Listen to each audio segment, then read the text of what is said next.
Paint කරන්න සහාය අවශ්‍යද? පේන්ටි TC ගයිඩ් එකක් නොමිලේම ලබා ගන්න මිස් කෝල් එකක් විතරක්ම දෙන්න. The meeting of the 2023 alumni group of University of Colombo was held on the 12th of May under the patronage of President Ranil Wickremesinghe. We have to think out of the box of how to develop the university. So the first question is, are we ready or do we want a separate law passed in respect of the University of Colombo? There may be other universities that may make the request. What does the University of Colombo and its alumni want? Think of this proposal.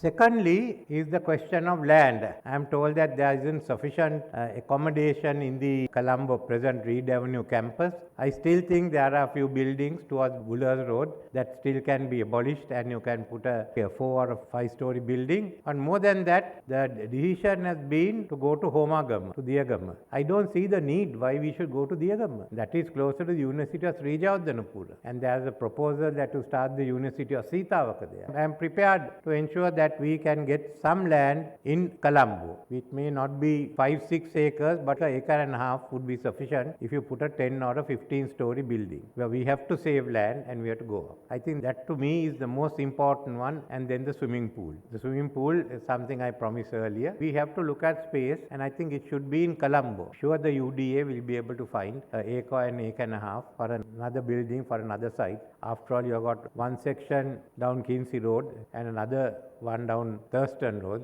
Why not have a third site also for the University of Colombo? But then let's look at how this university can be developed to a higher standard. How are we going to do this? It's partly the responsibility of the academia, other is the responsibility of the alumni. Why shouldn't we get together and prepare a 10-year plan for the development of the University of Colombo? So if there's a plan, then there will certainly be the help to develop it. How are we going to tackle some of the questions? What about our postgraduate studies? These are all issues that we have to address. And I feel the alumni should take the initiative, talk with the university and establish a committee which could prepare a report on the Colombo University in the next 10 years. Now, we are going through a knowledge revolution. We are going through a time when the whole system of teaching is changing. The technology that has brought us, COVID has seen online education. On the other hand, what will be the impact of artificial intelligence in this process? Do you even need exams? That's a question that we have to think